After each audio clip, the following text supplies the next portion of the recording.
আপনাদের কাছে কথাটা কঠিন মনে হতে পারে, হোক কঠিন, তারপর আমি বলছি, যারা এই সমাজে প্রকাশ্যে গান বাজনার আয়োজন করবে, হোক সেটা সাক্ষ্যান উৎসবের নামে, হোক সেটা 31st নাইটের নামে, হোক সেটা বিবাহ কোনো উৎসবের নামে, যারা এবং যাদের বাসায় উচ্চস্বরে গান বাজনার আয়োজন হবে, অশ্লীলতার এই অপসংস্কৃতিকে যারা আমদানি করবে, তাদের জানাজা এই মসজিদে হবে না। এই ক্ষেত্রে কারা কারা একমত হাত তুলেন তো ইনশাআল্লাহ? একমত আছেন তো ইনশাআল্লাহ? যারা এই সমাজের মধ্যে অশ্লীলতা ছড়াবে, তার জানাজা এই মসজিদে আমরা দিব না ইনশাআল্লাহ। একমত আছেন তো ইনশাআল্লাহ?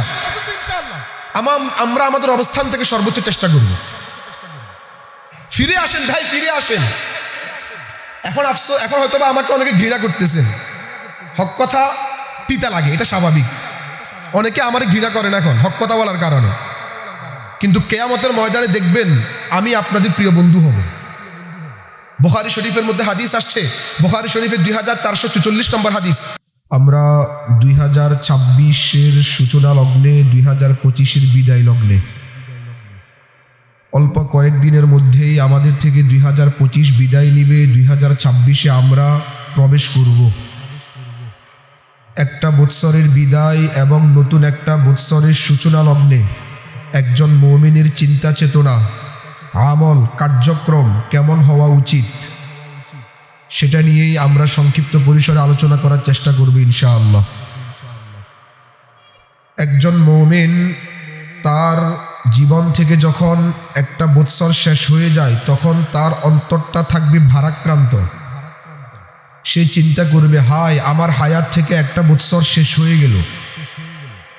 আমি বলি, আপনি বলেন, গোটা মানব জাতি বলেন, গোটা সৃষ্টি জগৎ বলেন, নির্দিষ্ট একটা সময়ের জন্যই কিন্তু আল্লাহ তাআলা সব কিছুকে দুনিয়াতে পাঠিয়েছেন। কথা ঠিক কিনা? নির্দিষ্ট সময় যখন শেষ হয়ে যাবে, আমার ইন্তেকাল হয়ে যাবে, আপনার ইন্তেকাল হয়ে যাবে। ধরে নেন আল্লাহ তাআলা আপনাকে হয়তোবা 60 বৎসরে হায়াত দিয়ে দুনিয়াতে পাঠিয়েছেন। হ্যাঁ, হায়াত কত বৎসর সেটা আল্লাহ তাআলা অজ্ঞাত রেখেছেন, কিন্তু আমার আপনার হায়াত যে নির্দিষ্ট, এই ব্যাপারে কোনো সংশয়, কোনো সন্দেহ। তাহলে 60 বৎসরের হায়াত থেকে আপনার 2025 চলে গেল, কেমন জানি একটা বৎসর শেষ হয়ে গেল। এটা তো আপনারও আক্ষেপ করা উচিত, দুঃখ করা উচিত। এটা তো আনন্দের বিষয় না, এটা তো উদযাপনের বিষয় না, এটা সুখের বিষয় না, এটা দুঃখের বিষয়, এটা চিন্তার বিষয়, এটা আক্ষেপের বিষয়। আল্লাহ তাআলা কালামে পাকের মধ্যে ইরশাদ করেন সূরাতুল আ'রাফের 34 নম্বর আয়াত, 8 পারার 13 নম্বর পৃষ্ঠায়, ওয়ালিকুল্লি উম্মাতিন আজাল ফাইদা জাআ আজালুহুম লা ইস্তাখিরুনা সাআতান ওয়া লা ইস্তাকদিমুন।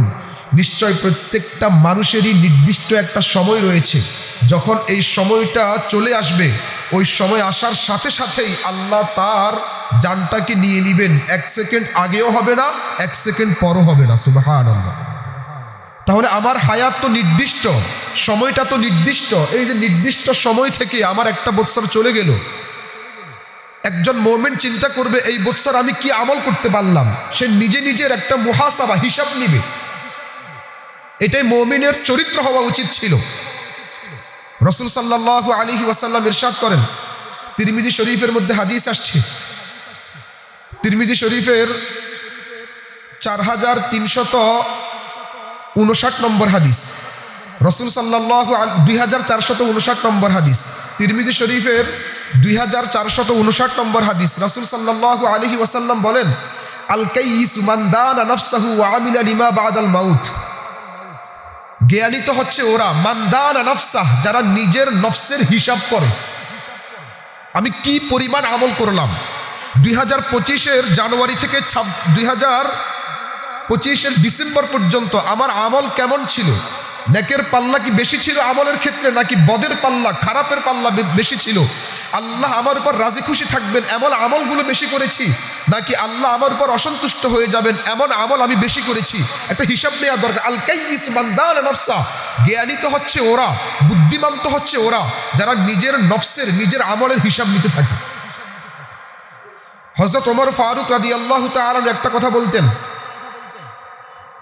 ইমাম আহমদ বিন হাম্বল কর্তৃক রচিত কিতাবুজ জুহুদের মধ্যে হাদিসটা আসছে, 633 নম্বর হাদিস, হাসিবু আনফুসাকুম ক্বাবলা আন তুহাসাবু। যে কিয়ামতের ময়দানে তোমার হিসাব নেয়ার পূর্বে এখনই তুমি তোমার নিজের হিসাব নাও, তোমার আমলকে তুমি পর্যালোচনা করো। 2025 তুমি কেমন ভাবে কাটিয়েছো একটু চিন্তা ফিকির করো। পরকালের জন্য 2025-এর কতটুকু পুঁজি আমি পাঠাতে পেরেছি একটু চিন্তা করা উচিত। সূরা হাশরের মধ্যে আল্লাহ তাআলা ইরশাদ করেন, সূরা হাশরের 18 নম্বর আয়াত, 28 পারার 7 নম্বর পৃষ্ঠায়, ওয়াল তানজুর নাফসুম মা কদ্দামাত লিগদ। প্রত্যেকটা নফসকে, প্রত্যেকটা আত্মাকে, প্রত্যেকটা মানুষকে চিন্তা করা উচিত মা কদ্দামাত লিগদ, আগামীকালকের জন্য, পরকালের জন্য সে কি পরিমাণ পুঁজি সেখানে পাঠিয়েছে। একজন মুসলমান এটা নিয়ে চিন্তা করবে, এই বছর শেষ হয়ে যাচ্ছে, আমি কতটুকু আমল করতে পারলাম। ভাই হায়াত কিন্তু শেষের দিকে, এই হাসি তামাশার মধ্যে কাটাই, ইবাদতের মধ্যে কাটাই, এভাবে চলতে চলতে চলতে চলতে এক পর্যায়ে আজরাইল ধাক্কা মেরে আমাকে আপনাকে কবরের মধ্যে ফালাই দিবে, কিন্তু বুঝতেও পারবেন না। চিন্তা করেন না, মনে হয় যেন গতকালই তো আমি ছোট ছিলাম, মাটির সাথে কথা বলতাম, আব্বু আসলে আব্বুর কোলে ঝাঁপাই পড়তাম, গতকালকেরই তো মনে হচ্ছে। আজকে আমার ছেলে আমার উপর ঝাঁপাই পড়তেছে, কয়দিন পরে দেখবেন আপনার নাতি আপনার উপর ঝাঁপাই পড়তেছে। এভাবে হায়াত শেষ হয়ে যাচ্ছে, মূল্যবান সময়গুলো এভাবে নষ্ট হয়ে যাচ্ছে। এই জন্য একটা বৎসরের বিদায় লগ্নে এসে আমাদের চিন্তা করা উচিত এবং আল্লাহর কাছে দোয়া করা উচিত যে আল্লাহ, এই বৎসর যা অন্যায় হয়ে গেছে ভবিষ্যতে যেন সে অন্যায়গুলো না হয়। আর আমরা করতেছি কি? ঠিক নতুন একটা বৎসর যখন আগমন করবে, সে বর্ষবরণটা কিভাবে আমরা করব, নতুন বৎসরকে কিভাবে আমরা গ্রহণ করে নিব। রাসূল সাল্লাল্লাহু আলাইহি ওয়াসাল্লাম নতুন মাস কিভাবে গ্রহণ করে নিতেন, সাহাবায়ে কেরাম নতুন বৎসরগুলোকে কিভাবে গ্রহণ করে নিতেন, হাদিসের মধ্যে দৃষ্টান্ত পাওয়া যায়। তিরমিজি শরীফের মধ্যে হাদিস আসছে, তিরমিজি শরীফের 3451 নম্বর হাদিস, হযরত তালহা বিন উবাইদুল্লাহ রাদিয়াল্লাহু তাআলা আনহু সূত্রে বর্ণিত। তিনি বলেন, আন্না রাসূলুল্লাহ সাল্লাল্লাহু আলাইহি ওয়াসাল্লাম ইযা রাআল হিলাল ইয়াকুল আল্লাহুম্মা আদখিলহু আলাইনা বিল ইয়ুমনি ওয়াল ঈমান ওয়াস সালামাতি ওয়াল ইসলাম রব্বি ওয়া রব্বুকাল্লাহ। যখনই কোনো নতুন চাঁদ উঠত, যখনই কোনো নতুন মাস আগমন করত, রাসূল সাল্লাল্লাহু আলাইহি ওয়াসাল্লাম যখন নতুন চাঁদ দেখতেন তখন তিনি এভাবে দোয়া করতেন, এই মাসটাকে তিনি এভাবেই বরণ করার চেষ্টা করতেন, আল্লাহ আদখিলহু আলাইনা বিল ইয়ুমনি ওয়াল ঈমান ওয়াস সালামাতি ওয়াল ইসলাম। হে আল্লাহ, এই মাসটা, এই নতুন চাঁদটা যেন নিরাপত্তার সাথে, শান্তির সাথে এবং ঈমান ও ইসলাম পালন করতে পারি, এভাবে আমার উপর উদিত হয়। সুবহানাল্লাহ। এই মাসটা যেন আমি নিরাপত্তার সাথে কাটাতে পারি, শান্তির সাথে কাটাতে পারি, ইমানদারির সাথে কাটাতে পারি, ইসলামের সাথে সম্পৃক্ত থেকে এই মাসটা যেন আমি অতিবাহিত করতে পারি। হে আল্লাহ, আপনি আমাকে সেই তৌফিক দান করেন। রব্বি ওয়া রব্বুকাল্লাহ, হে চাঁদ তোমার প্রভু আল্লাহ, আমার প্রভু আল্লাহ। হে চাঁদ, যে আল্লাহ তোমাকে উঠিয়েছে সেই আল্লাহ তোমাকে আবার শেষ করে দিবে। আমাকেও যে আল্লাহ সৃষ্টি করেছে সেই আল্লাহ আবার আমাকে মৃত্যু দান করবে। তোমার প্রভু আল্লাহ, আমার প্রভু আল্লাহ। সুতরাং দিন শেষে আমাদের একটাই ঠিকানা, সেটা হচ্ছে আল্লাহ তাআলার কাছেই আমাদের ফিরে যেতে হবে। সুতরাং এই মাস, এই নতুন চাঁদ যেন আমরা ভালোভাবে কাটাতে পারি, এই জন্য আল্লাহর কাছে দোয়া চাওয়া, এটাই হচ্ছে নবীর শিক্ষা। রাসূল সাল্লাল্লাহু আলাইহি ওয়াসাল্লাম কিভাবে কাটাতেন? আল মুআজামুল আওসাত লিত-তাবারানির মধ্যে একটা হাদিস আসছে, 6241 নম্বর হাদিস। এই হাদিসটা আবার ইমাম বগবী রহমতুল্লাহি আলাইহি মুআজামুস সাহাবার মধ্যেও আসছে, মুআজামুস সাহাবার 1539 নম্বর হাদিস। কানা আসহাবুন নবী সাল্লাল্লাহু আলাইহি ওয়াসাল্লাম ইয়াতাআল্লামুন হাযা ad-দুআ কামা ইয়াতাআল্লামুন আল-কুরআন ইযা দাখালা আশ-শাহর আও ইস-সানাহ। যখন কোনো নতুন মাস আসতো, যখন কোনো নতুন বৎসর আসতো, সাহাবায়ে কেরাম একে অপরকে তারা যেভাবে গুরুত্ব দিয়ে কোরআন শিক্ষা দিত, ঠিক তদরূপভাবে একে অপরকে গুরুত্বের সাথে তারা এই দোয়াটা শিখাতো। দোয়া কোনটা? আল্লাহুম্মা আদখিলহু আলাইনা বিল আমনি ওয়াল ঈমান ওয়াস সালামাতি ওয়াল ইসলাম ওয়া জিওয়ারিম মিনাশ শাইতান ওয়া রিদওয়ানিম মিনার রহমান। সুবহানাল্লাহ। সাহাবায়ে কেরাম নতুন বৎসর আসলে তারা একে অপরকে শিখাতো, তারা এই দোয়াটাই পাঠ করতো, হে আল্লাহ, এই নতুন বৎসরটা যেন আমরা নিরাপত্তার সাথে, শান্তির সাথে কাটাতে পারি, আপনি সেই তৌফিক দান করেন। হে আল্লাহ, এই নতুন বৎসরটা যেন আমরা ইসলামের সাথে ঈমানের সাথে কাটাতে পারি, আপনি সেই তৌফিক দান করেন। ওয়াজিওয়ারিম মিনাশ শাইতান, হে আল্লাহ এই নতুন বৎসরটা যেন আমরা শয়তানের আক্রান্ত থেকে বাঁচতে পারি, আপনি সেই তৌফিক দান করেন। ওয়ারিদওয়ানিম মিনার রহমান, হে আল্লাহ আপনি রহমান, আপনি রহিম, আপনি যেভাবে চললে সন্তুষ্ট থাকবেন, যেভাবে চললে আপনি আমাদের উপর রাজি খুশি থাকবেন, এই নতুন বছরটা আমরা যেন সেভাবে চলতে পারি, আপনি আমাদেরকে সেই তৌফিক দান করেন। সাহাবায়ে কেরাম এভাবে নতুন বছরকে বরণ করে নিত। তাহলে আমাদের কাজ কি? একটা বছর শেষ হয়ে যাচ্ছে, দুঃখ প্রকাশ করা, আল্লাহর কাছে মাফ চাওয়া, অতীতের যে দুর্বলতাগুলো সেগুলো চিহ্নিত করা, এবং ভবিষ্যতে যেন আল্লাহ তাআলা সন্তুষ্টি নিয়ে শয়তান থেকে আশ্রয় প্রার্থনা করে ঈমানদারির সাথে ইসলামের সাথে মিলিত থেকে এবং শান্তি নিরাপত্তার সাথে কাটাতে পারি, বেশি বেশি আল্লাহর কাছে দোয়া করা। এই আমলগুলো করার চেষ্টা করবো তো ইনশাআল্লাহ। আর এই দোয়াটা পাঠ করব, নতুন বছর আসলে এই দোয়াটা পাঠ করব। কোনটা? আল্লাহুম্মা আদখিলহু আলাইনা বিল আমনি ওয়াল ঈমান ওয়াস সালামাতি ওয়াল ইসলাম ওয়া জিওয়ারিম মিনাশ শাইতান ওয়া রিদওয়ানিম মিনার রহমান। সাহাবায়ে কেরাম খুব গুরুত্বের সাথে একে অপরকে এই দোয়াটা শিখাতেন। আমরাও এই দোয়াটা শিখে নিব, আমল করার চেষ্টা করব। আল্লাহ তাআলা আমাদের সবাইকে তৌফিক দান করুন। আমরা করতেছি কি? আমরা বর্ষবরণ কিভাবে করতেছি বলেন? আমরা কিভাবে করতেছি বর্ষবরণ? 31st নাইটের নামে অশ্লীলতার মধ্যে আমরা ডুবে থাকি, কথা ঠিক কি না? হ্যাঁ, হাই 31st নাইট এটা তো মুসলমানের সংস্কৃতি না, এটা হচ্ছে খ্রিস্টীয় ধর্মের সংস্কৃতি।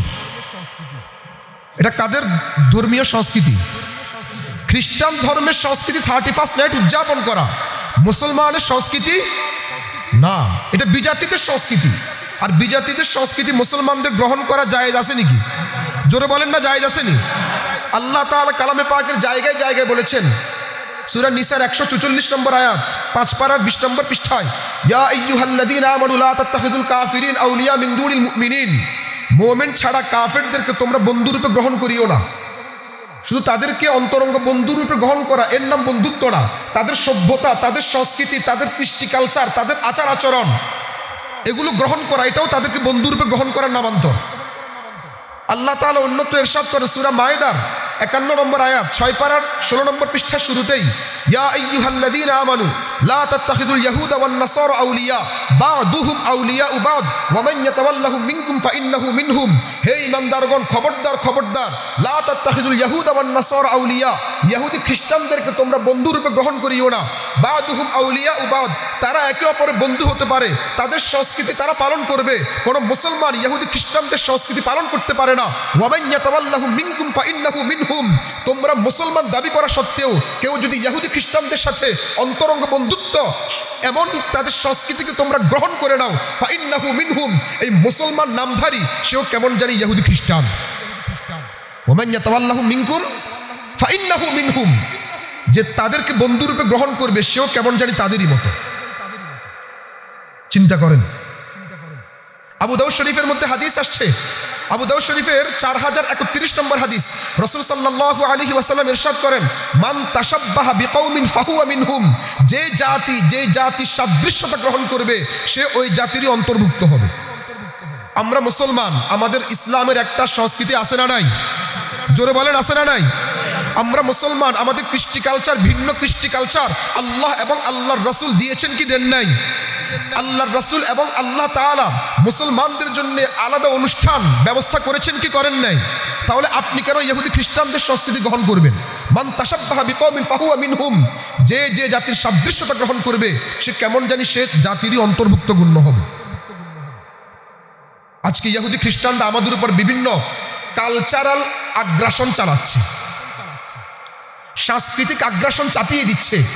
তারা আমাদের মধ্যে অশ্লীলতাকে ছড়িয়ে দেওয়ার নীলনকশা তৈরি করছে। আজকে 31st নাইটের নামে অশ্লীলতা হচ্ছে। 14 ফেব্রুয়ারি ভ্যালেন্টাইন্স ডে বা বিশ্ব ভালোবাসা দিবসের নামে অশ্লীলতা হচ্ছে, হয় কি হয় না? সাকরাইন উৎসবের নামে ঢাকা শহরে অশ্লীলতা হয় কি হয় না? এগুলো তাদের কালচারাল আগ্রাসন, তাদের সাংস্কৃতিক আগ্রাসন আমাদের চাপিয়ে দেওয়া হচ্ছে।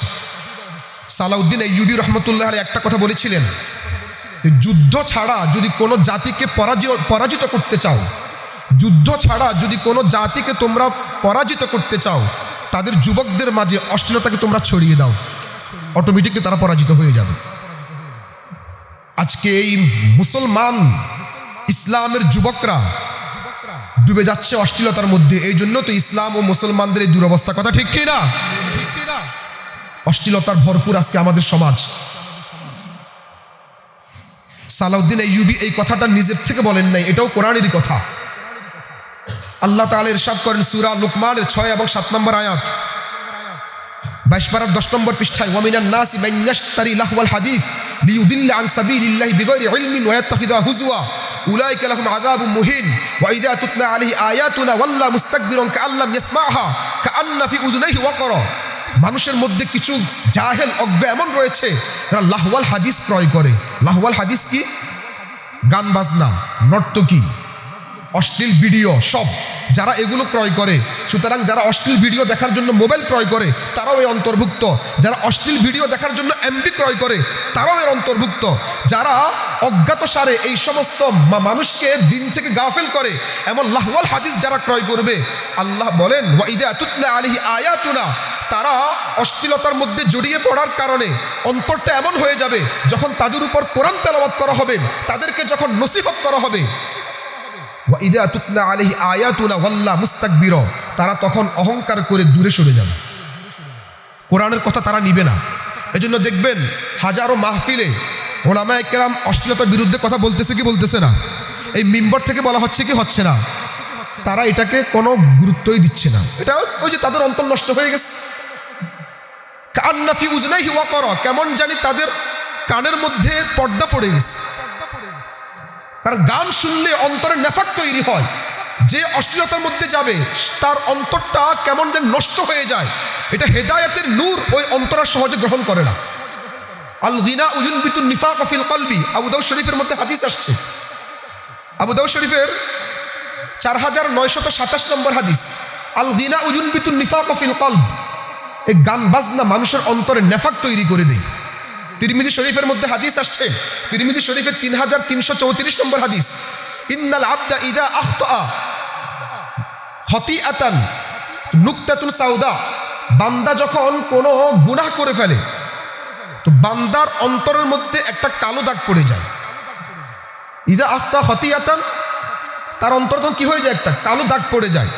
বান্দা যখন ফাইন আদা, বারবার ওই গুনাহটা করতে থাকে, জিদা ফিহা, এই কালো দাগটা বাড়তেই থাকে বাড়তেই থাকে বাড়তেই থাকে, হাত্তা তালুয়া কলবা, এক পর্যায়ে তার অন্তরটা এমন কুলুষিত অন্তর হয়ে যায়, এই অন্তর আর হেদায়েতকে গ্রহণ করতে চায় না। ঠিক এই বিজাতিরা আমাদের অন্তরকে হেদায়েত থেকে দূরে রাখার জন্যে হাজারো অপসংস্কৃতি, অশ্লীলতা আমাদের উপর চাপাই দিচ্ছে। আমরাও যুবকরা না জেনে না বুঝে সেগুলোকে দেদারসে গ্রহণ করে নিচ্ছি। এই জন্য খবরদার যুবকরা, 31st নাইটের নামে কোনো প্রকার অশ্লীলতায় আমরা জড়াবো না। রাজি আছি তো ইনশাআল্লাহ? কোনো গান বাজনার আয়োজন করবো না ইনশাআল্লাহ, ফটকাবাজিরও আয়োজন করবো না ইনশাআল্লাহ। রাজি আছি তো? আল্লাহ তাআলা এই উম্মতের উপর এই অশ্লীলতাকে, হোক সেটা প্রকাশ্যে কিংবা গোপনে, হারাম করে দিয়েছেন। কারণ এই অশ্লীলতার মধ্যে যে উম্মত ডুবে যাবে, ওই উম্মত দ্বারা ভালো কিছু আশা করা যায় না। সূরা আরাফের মধ্যে আয়াত আসছে, সূরা আরাফের 33 নম্বর আয়াত, 8 পারার 13 নম্বর পৃষ্ঠায়, কুল ইন্নামা হাররামা রাব্বিয়াল ফাওয়াহিশ মা যাহারা মিনহা ওয়া মা বাতন, হে নবী আপনি আপনার উম্মতদেরকে জানাই দেন যে আমার প্রভু তোমাদের উপর ফাওয়াহিশ, অশ্লীলতাকে হারাম করে দিয়েছেন। স্পষ্ট অশ্লীলতা, অস্পষ্ট অশ্লীলতা সব হারাম।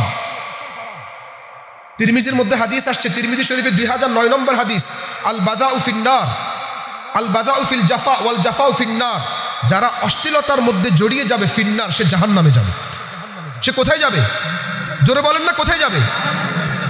খবরদার খবরদার, আমরা জড়াবো না। হোক সেটা অশ্লীলতার এই বিষয়টা হোক 31st নাইটের নামে, হোক সেটা ভ্যালেন্টাইন ডের নামে, হোক সেটা সাকরান উৎসবের নামে, হোক সেটা বিবাহ কেন্দ্রিক গায়ে হলুদের নামে, কোনো অশ্লীলতা আমরা জড়াবো না। রাজি আছি না ইনশাআল্লাহ?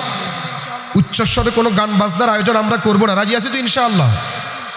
আমি বারবার আপনাদেরকে একটা আয়াত বলে থাকি, আজকে আবার বলছি, সূরা নূরের 19 নম্বর আয়াত, 18 পারার 11 নম্বর পৃষ্ঠার শুরুতে আল্লাহ কিন্তু বলেছেন, ইন্নাল্লাযীনা ইউহিব্বুনা আন তাশিআল ফাহিশা ফিল্লাযীনা আমানু লাহুম আযাবুন আলীমুন ফিদ দুনিয়া ওয়াল আখিরাহ। যারা মুমিন সমাজে অশ্লীলতার প্রচার প্রসার ঘটাতে চায়, লাহুম আযাবুন আলীমুন ফিদ দুনিয়া ওয়াল আখিরাহ, তাদেরকে আল্লাহ তাআলা দুনিয়াতেও লাঞ্ছিত করবেন, তাদেরকে আল্লাহ তাআলা পরকালেও লাঞ্ছিত করবেন। আমাদের এই বাংলাদেশটা মুসলিম অধ্যুষিত সমাজ কিনা, মুসলিম অধ্যুষিত রাষ্ট্র কিনা? বাংলাদেশটা বাদ দেন, আমাদের এই নোয়াখালী মহল্লা, এই এলাকাটা, এই মুরাদপুর আউটার সার্কুলার রোড মসজিদ কেন্দ্রিক যে মহল্লা, এই মহল্লা ইসলামের বা মুসলমানদের মহল্লা কিনা? কোনো সন্দেহ আছে? সুতরাং এই সমাজে যারা অশ্লীলতার প্রচার প্রসার ঘটানোকে পছন্দ করবে, ঢাকা শহর মুসলমানদের অধ্যুষিত একটা শহর কিনা? হ্যাঁ, এখানে অধিকাংশ মানুষ মুসলমান না অমুসলমান? সুতরাং ঢাকা শহরের মধ্যে যারা অশ্লীলতার প্রচার প্রসার ঘটাতে চাইবে, আল্লাহ বলেন লাহুম আযাবুন আলীম ফিদ দুনিয়া ওয়াল আখিরাহ, তাদেরকে আল্লাহ দুনিয়াতেও লাঞ্ছিত করবেন, তাদেরকে আল্লাহ পরকালেও লাঞ্ছিত করবেন। তারা শান্তি পাবে না। আর একটা ভয়াবহ হাদিস তো আছেই, মুসনাদে বাজ্জারের মধ্যে একটা হাদিস আসছে, মুসনাদে বাজ্জারের 7513 নম্বর হাদিস। রাসূল সাল্লাল্লাহু আলাইহি ওয়াসাল্লাম ইরশাদ করেন, সাউতান মালউনান ফিদ দুনিয়া ওয়াল আখিরাহ, দুইটা আওয়াজ এমন রয়েছে যে দুইটা আওয়াজ হচ্ছে অভিশপ্ত। দুইটা আওয়াজ অভিশপ্ত আওয়াজ, দুনিয়াতে অভিশপ্ত, পরকালে অভিশপ্ত। তো আওয়াজ তার অভিশপ্ত হতে পারে না, অর্থাৎ এই আওয়াজগুলো যাদের থেকে আসবে তারাই অভিশপ্ত, তারাই লানত প্রাপ্ত, মালউনান, তাদের উপর আল্লাহ লানত, তাদের উপর আল্লাহর রাসূলের লানত। তারা কারা? সাউতু রান্নাতিন ইনদা মুসিবা ওয়া সাউতু মিজমারিন ইনদা নি'মা, যারা আনন্দ উদযাপন করতে গিয়ে সাউতু মিজমার, গান বাজনার আওয়াজ, এই আওয়াজটা অভিশপ্ত। ওয়া সাউতু রান্না ইনদা মুসিবা, মুসিবতের সময় উচ্চস্বরে বিলাপ করা, এটাও অভিশপ্ত এক আওয়াজ। আপনার কোনো আপনজন মারা গেছে, হায়াত দিয়েছেন কে? মৃত্যু দিয়েছেন কে? হুয়া আমাতা ওয়া আহিয়া, তিনিই জীবন দেন, তিনিই মৃত্যু দেন। আল্লাহর বিধানের উপর সন্তুষ্ট থাকতে হবে। হ্যাঁ, আপনার ভালোবাসা, দয়া, স্নেহ, মমতার কারণে চোখ দিয়ে পানি পড়তেই পারে, কিন্তু আপনি চিল্লাফাল্লা করলেন, বুক ছিঁড়ে ফেললেন, চুলগুলো উঠাই ফেললেন, এই যে চিৎকার করা, বিলাপ করা, যারা এই আওয়াজ করবে তাদের উপর আল্লাহ লানত। সাউতু রান্নাতিন ইনদা মুসিবা। 2 নম্বর, ওয়া সাউতু মিজমারিন ইনদা নি'মা, খুশি প্রকাশ করতে গিয়ে, আনন্দ উদযাপন করতে গিয়ে যারা গান বাজনার আয়োজন করবে, ওই আওয়াজটাও লানত প্রাপ্ত।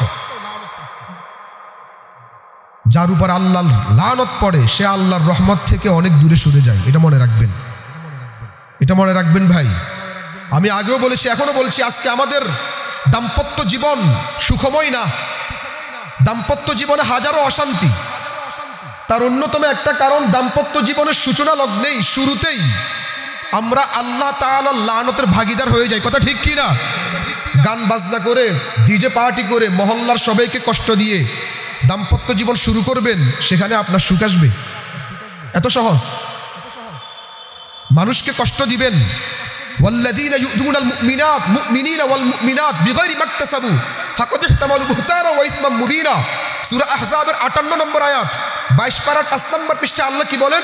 ওয়াল্লাযীনা ইউযুনাল মুমিনিন ওয়াল মুমিনাত, যারা মুমিন নর নারীদেরকে বিগাইরি মাকতাসাবু, কোনো কারণ ছাড়া কষ্ট দিবে, ফাকাদ ইহতামালু বুহতানা ওয়া ইসমান মুবিনা, সে তো মারাত্মক অপরাধ করবে। এই অপরাধ করে আপনি শান্তিতে থাকতে পারবেন?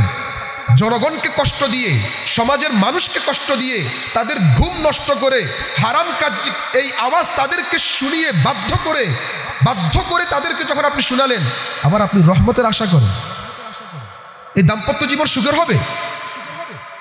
আজকে আমাদের সমাজের মধ্যে এই জন্য দাম্পত্য জীবন সুখের নেই, মারামারি, কাটাকাটি, কয়দিন পরে ডিভোর্স। কালকে একটা খবরে দেখলাম, সৌদি আরবে, আখবারুস সাউদিয়ার পেজে দেখলাম, সৌদি আরবে এখন, আপনারা তো জানেন, তারা মাশাআল্লাহ করে গান বাজনার চর্চা শুরু করে দিয়েছে। এখন তাদের হালাল সিনেমা হলও আছে, জানেননি? হ্যাঁ, এই যে এই চর্চা শুরু হয়েছে, তাদের থেকে রহমত উঠে যাচ্ছে, তারাও লানত প্রাপ্ত হচ্ছে। কালকে নিউজে দেখলাম, প্রতি 1 ঘন্টায় সৌদি আরবের 7টা করে ডিভোর্স হচ্ছে। 1 ঘন্টায় কয়টা করে? এবং এই ডিভোর্সের 65% প্রথম 1 বছরে হয়ে যাচ্ছে। আরো গান বাজনার আয়োজন করো, মোহাম্মদ বিন সালমান, তো জনগণ আরো শান্তিতে থাকবে। প্রতি 1 ঘন্টায় 7টা করে ডিভোর্স হয় তাদের। এবং এই ডিভোর্সের 65% 1 বছরের ভিতরে হয়ে যায়, যে 10-12 বছর সংসার করছে তারপর হয়ে যাচ্ছে না, 1 বছরের ভিতরে কামসারা। গান বাজনার মধ্যে আপনি ডুবে থাকবেন, গায়ে হলুদের নামে অপসংস্কৃতি আপনি আমদানি করবেন, ডিজে পার্টির নামে সমাজের সবাইকে কষ্ট দিবেন, আল্লাহ লানতের ভাগীদার হবেন, আপনার ওই সংসার কখনো সুখের হবে না। কথা ঠিক কি না? এটা মনে রাখিয়েন। মানুষকে কষ্ট দিয়ে সংসারের সুখ তালাশ করবেন। এজন্য খবরদার, শুধু 31 নাইট না, কোনো অনুষ্ঠানে আমরা ডিজে পার্টি কিংবা উচ্চস্বরে আওয়াজ বাজনা এগুলো আমরা করব না ইনশাআল্লাহ। যুবকরা রাজি আছে তো ইনশাআল্লাহ? যুবক আল্লাহর দিকে ফিরে আসে। ওয়াশাবুন নাশা ফি ইবাদাতি রাব্বিহি, বুখারী শরীফের মধ্যে হাদিস আসছে, বুখারী শরীফের 660 নম্বর হাদিস, সাবআতুন ইউজিল্লুহুমুল্লাহু ফি জিল্লিহি ইয়াওমা লা জিল্লা ইল্লা জিল্লুহু, যে 7 শ্রেণীর মানুষকে আল্লাহ তাআলা কিয়ামতের ময়দানে তার কুদরতি আরশের ছায়ায় আশ্রয় দিবেন, যারা নিরাপদে থাকবে। তন্মধ্যে এক শ্রেণী হচ্ছে ওয়াশাবুন, ওই যুবক, নাশা ফি ইবাদাতি রাব্বিহি, যে তার যৌবনকালকে আল্লাহর ইবাদতের মধ্যে খরচ করেছে। সুবহানাল্লাহ। এজন্য এখন যৌবন যার, অশ্লীলতার মধ্যে জড়িয়ে যাওয়ার সময় তার, এই স্লোগান ভুল, বরং এখন যৌবন যার, ইবাদত করার শ্রেষ্ঠ সময় তার। সুবহানাল্লাহ। এখন যৌবন যার, ইবাদত করার শ্রেষ্ঠ সময় তার, এই স্লোগান দিতে হবে আমাদের। এজন্য যুবকরা ফিরে আসেন। বিশেষ করে এই মহল্লায় আল ইমাম জামিন, তিরমিজি শরীফের মধ্যে হাদিস আসছে 207 নম্বর হাদিস, ইমাম জিম্মাদার। এবং মুসলিম শরীফের মধ্যে হাদিস আসছে 81 নম্বর হাদিস, মান রাআ মিনকুম মুনকারান ফালইয়ুগাইয়িরহু বিয়াদিহি ফাইল্লাম ইস্তাতি' ফাবিলিসানিহি ফাইল্লাম ইস্তাতি' ফাবিকলবিহি ওয়া যালিকা আদআফুল ঈমান। কেউ যদি কোনো অন্যায় দেখে, কেউ যদি কোনো অপরাধ দেখে, যদি তার সামর্থ্য থাকে সে যেন হাত দ্বারা এটাকে পরিবর্তন করে দেয়। যদি হাত দ্বারা পরিবর্তন করার সামর্থ্য না থাকে সে যেন জবান দ্বারা পরিবর্তন করে দেয়। আর জবান দ্বারা পরিবর্তন করা যদি ওই সক্ষমতাও তার না থাকে, অন্তর থেকে যেন সে চিন্তা করে কিভাবে এটাকে পরিবর্তন করা যায়। আর এটাই হচ্ছে একবার দুর্বল শ্রেণীর ঈমান। এজন্য একজন ইমাম হিসাবে এবং আমি আমার সাধ্যমতো এই মহল্লায় যদি কোথাও উচ্চ আওয়াজে কোনো গান বাজনা হয়, কোনো অশ্লীলতা হয়, আমি আমার অবস্থা অনুযায়ী এই মসজিদ কমিটির দায়িত্বশীল যারা রয়েছেন তাদেরকে সাথে নিয়ে, এই এলাকার সচেতন যুবক যারা রয়েছেন তাদেরকে সাথে নিয়ে আমি কিন্তু প্রতিরোধ গড়ে তুলব ইনশাআল্লাহ। আপনারা আমার সাথে থাকবেন তো ইনশাআল্লাহ? আপনারা জানেন আলহামদুলিল্লাহ আমাদের মহল্লায় এখন উচ্চস্বরে কোনো গান বাজনা, সাকরাইন উৎসবের নামে আশপাশে সকল এলাকায় হয়েছে, এই এলাকায় কিন্তু হয় না আলহামদুলিল্লাহ। এবং বিভিন্ন উৎসবের নামেও, বিবাহ উৎসবকে কেন্দ্র করে অনেক সময় উচ্চস্বরে গান বাজনা হতো, আলহামদুলিল্লাহ এখন বন্ধ হয়েছে। আশা করি কেউ দুঃসাহস দেখাবেন না, তখন নিজেও লজ্জা পাবেন। ধরে নেন এখানে মসজিদ থেকে ইমাম সাহেব আর কমিটির দায়িত্বশীলরা আপনার বাড়িতে গেল, একটা লজ্জা না বিষয়টা? দরকার কি? যারা বাড়িওয়ালা আছেন তারাও হারাম কাজের সহযোগিতা করা, এটাও হারাম। আপনার ছাদকে আপনি কোনো হারাম কাজের ব্যবহারের অনুমতি দিবেন না।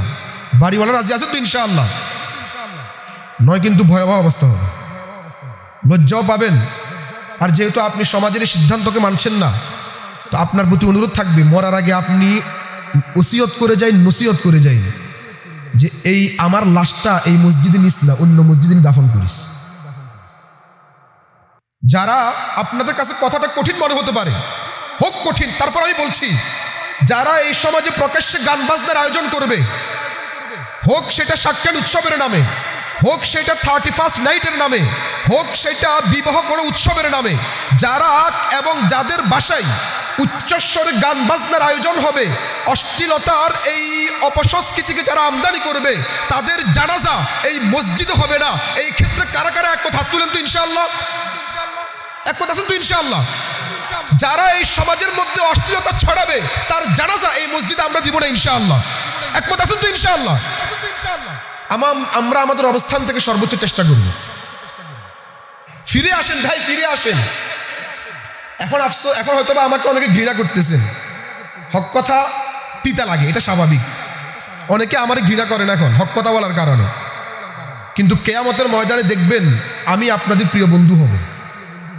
বুখারী শরীফের মধ্যে হাদিস আসছে, বুখারী শরীফের 2444 নম্বর হাদিস, আল্লাহর হাবিব কি বলেন, উনসুর আখাকা যালিমান আও মাজলুমান তোমার ভাই যদি মাজলুম হয় তাও সহযোগিতা করো, তোমার ভাই যদি জালেম হয় তাও সহযোগিতা করো। আল্লাহর হাবিব বলেন হাদা নানসুরহু মাজলুমান, মাজলুম হলে সহযোগিতা করলাম এটা তো বুঝলাম, জালেম হলে কেমনে আবার সহযোগিতা? আল্লাহর হাবিব তাখুযু ফাওকা ইয়াদাইহি, তখন আল্লাহর হাবিব বলেন জালেমের হাত ধরে ফেলো, এটাই তার সহযোগিতা। এজন্য যারা অশ্লীলতার মধ্যে জড়ানোর চেষ্টা করে, আমরা যদি সামাজিক প্রতিরোধ গড়ে তুলে তার হাতকে ধরে ফেলি, এটা তার প্রতি আমরা দয়া করলাম, তার প্রতি আমরা রহম করলাম। কথা ঠিক কিনা? কিয়ামতের ময়দানে দেখবেন, আমি অনেক সময় সুদখোরের বিরুদ্ধে বয়ান করি, অনেকের গায়ে লাগে। কিয়ামতের ময়দানে দেখবেন, তখন আফসোস করবেন, ইস রে হুজুর যদি আরো মারাত্মক মারাত্মক কথা বলে আমাকে সুদ থেকে ফিরাতে পারতো। আজকে আমি বেনামাজির বিরুদ্ধে অনেক সময় কঠিন কথা বলি, এবং হাদিসেও কঠিন কথা আসছে। হাদিস তাদের কথা কাফেরই বলছি, তাদেরকে কাফেরই বলছে। আমি তো কাফের সাব্যস্ত করে জানাজা না পড়াই এরকম না, হাদিস তাদেরকে কাফেরই বলছে। আমি বেনামাজির বিরুদ্ধে কঠিন কথা বলি, অনেক সময় অনেকে রাগ করেন। কিয়ামতের ময়দানে বেনামাজিরা দেখবে যখন হাই নামাজ পড়ার কারণে তাদের কি কি লাভ হয়েছে আর নামাজ না পড়ার কারণে কি কি শাস্তি, তারা আফসোস করবে, হাই রে হুজুর যদি আমার বাসা থেকে জোর করে নিয়ে আসতো, ওদিন আফসোস করবেন। এটা কোরআনের কথা, হাদিসের কথা। ويوم يعض الظالم على يديه يقول يا ليتني اتخذت مع الرسول سبيلا يا ويلتى ليتني لم اتخذ فلانا خليلا। সূরা ফুরকানের মধ্যে আয়াত আসছে, সূরা ফুরকানের 27 এবং 28 নম্বর আয়াত, 19 পারার প্রথম পৃষ্ঠায়। জালিমরা সেদিন হাত কামড়াবে আর বলবে, হাই যদি আমি রাসূলের পথ অনুসরণ করতাম, যদি আমি রাসূলের নায়েব ওয়ারাসাতুল আম্বিয়া আলেম ওলামাদের পথ অনুসরণ করতাম, যদি আমি ইমামের কথা সেদিন শুনতাম, হাই ইয়া লাইতা ইয়া ওয়াইলাতা লাইতানি লাম আত্তাখিজ ফুলানান খলিলা, যারা আমাকে নামাজের দিকে ডাকে নেয় যদি আমি তাদের সংস্পর্শ সেদিন বাদ দিতাম, তাদের সঙ্গ সেদিন বাদ দিতাম। আফসোস করবেন সেদিন, সে আফসোসের কোনো উপায়, কোনো লাভ হবে? ওই দিন কোনো লাভ হবে? বিন্দু পরিমাণও লাভ হবে না। এই জন্য এখন হয়তো বা কঠিন মনে হয়, যারা হারাম খায় আমি বারবার তাদেরকে বলি, তারা হয়তোবা লজ্জা পায়। যাদের ইনকাম সোর্স হারাম, আমি স্পষ্ট ভাষায় তাদের হয়তোবা কিছু কথা বলি, তারা হয়তোবা লজ্জা পায়। যারা সুদখোর, আমি হয়তোবা তাদের খুব কঠিন ভাষায় তাদের প্রতিবাদ করি, তারা লজ্জা পায়, তারা হয়তো আবার রাগও করে। যারা বেদাতি, আমি তাদেরকে যখন মালউন বলি, অভিশপ্ত বলি, তারা হয়তোবা লজ্জা পায়। যারা আমাদের এই সমাজে অশ্লীলতার মধ্যে জড়ানোর চেষ্টা করে, তাদেরকে যখন আমি আত্মরক্ষার জন্য কঠিন কঠিন পদক্ষেপ নিই, তারা হয়তোবা লজ্জা পায়, তারা হয়তোবা রাগ করে। রাগ করলেও কোনো লাভ হবে না, বরং কিয়ামতের ময়দানে আপনিই বলবেন, আফসোস করবেন, হাই হুজুর যদি আরো কঠিন হতো, সেদিন আপনি আফসোস করবেন। এই জন্য ভাই কথা একটাই, এই আমাদের একটা বৎসর শেষ হয়ে যাচ্ছে, নতুন একটা বৎসর আগমন করছে। এর জন্য আমরা অতীতের যে দুর্বলতাগুলো আমাদের ছিল, আল্লাহর কাছে কায়মানুবাক্যে ক্ষমা করব, ক্ষমা চাইব, আল্লাহর কাছে আমরা মাফ চাইব। রাজি আছি না ইনশাআল্লাহ? দ্বিতীয় যেই কাজ, নতুন বৎসরকে বর্ষবরণ, নববর্ষ এই সেই নাম দিয়ে কোনো অশ্লীলতার মধ্যে জড়াবো না ইনশাআল্লাহ। গত বছর আলহামদুলিল্লাহ এখানে গান বাজনা হয় নাই, কিন্তু ফটকা ফুটেছে, ধুমধাম আওয়াজ হয়েছে, এটাও বন্ধ করে দেন। যুবকরা ফিরে আসেন, শয়তানের ভয় হয়েন না, আল্লাহর বান্দা হন। ইন্নাল মুবাজ্জিরিন কানু ইখওয়ানাশ শায়াতিন, সূরা বানী ইসরাঈলের 27 নম্বর আয়াত, 15 পারার 3 নম্বর পৃষ্ঠায় আল্লাহ বলেন, যারা অপচয়কারী তারা হচ্ছে শয়তানের ভয়। আর অপচয়কারী কারা? আল আদাবুল মুফরাদ, ইমাম বুখারী কর্তৃক রচিত আল আদাবুল মুফরাদের মধ্যে হাদিস আসছে 446 এবং 447 নম্বর হাদিস। হযরত আব্দুল্লাহ বিন মাসউদ এবং আব্দুল্লাহ বিন আব্বাসকে জিজ্ঞেস করা হয়েছিল, মুবাজ্জির অপচয়কারী যে বলছে এটা কারা? তখন তারা দুজনই উত্তর দিয়েছিলেন, আল্লাযীনা ইউনফিকুনা বিগাইরি হাক্কিন, যে জায়গায় খরচ করা জায়েজ নাই ওই জায়গায় খরচ করা, এটাই হচ্ছে অপচয়কারী। আর যারা এই জায়গায় খরচ করে তারা শয়তানের, জোরে বলেন না, তারা শয়তানের। যারা ফটকা ফুটায় এগুলো সব কি? এগুলো সব কি?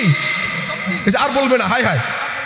যারা বর্ষবরণকে কেন্দ্র করে, নববর্ষ উদযাপনকে কেন্দ্র করে অহেতুক এই ফটকাগুলো ফুটাচ্ছে, কোরআনের ভাষায় তারা কি? শয়তানের ব্যয়। শয়তানের ব্যয় হইেন না, আল্লাহর বান্দা হন। আল্লাহর বান্দা কারা? আল্লাহ তাআলা সূরা ফুরকানের মধ্যে ইরশাদ করেন, সূরা ফুরকানের 63 থেকে পরবর্তী আয়াতের মধ্যে, ওয়া ইবাদুর রহমান বলে রহমানের বান্দা কারা তাদের পরিচয় দিতে গিয়ে আল্লাহ তাআলা 67 নম্বর আয়াতে বলেছেন, ওয়াল্লাযীনা ইযা আনফাকু লাম ইউসরিফু ওয়া লাম ইয়াকতুরু ওয়া কানা বাইনা যালিকা কওয়ামা। আল্লাহর বান্দা হচ্ছে ওরা যারা খরচ করার ক্ষেত্রে কৃপণতাও করে না, অপচয়ও করে না। সুবহানাল্লাহ। যেখানে খরচ করা দরকার সেখানে খরচ করে, যেখানে খরচ করা জায়েজ নেই সেখানে খরচ তারা তারা হচ্ছে আল্লাহর বান্দা। এজন্য আমরা আল্লাহর বান্দা হব, শয়তানের ভাই হব না। রাজি আছি তো ইনশাআল্লাহ? এবং আপনার ছাদ ওই দিন দেখ তালা আটকে রাখেন, বন্ধ করে রাখেন। সরকারেরও উচিত পদক্ষেপ নেওয়া। কত দুর্ঘটনা ঘটে, কত মানুষ মারা যায়। গতবারও তো এই যে বিভিন্ন জায়গায় যে আগুন দিয়ে যে উপর উঠে দেয় ফানুস, এই ফানুসের আগুনে কত পশু পাখি মারা গেছে, কত মানুষের ক্ষয়ক্ষতি হয়েছে। সরকার এগুলো বন্ধ করবে না।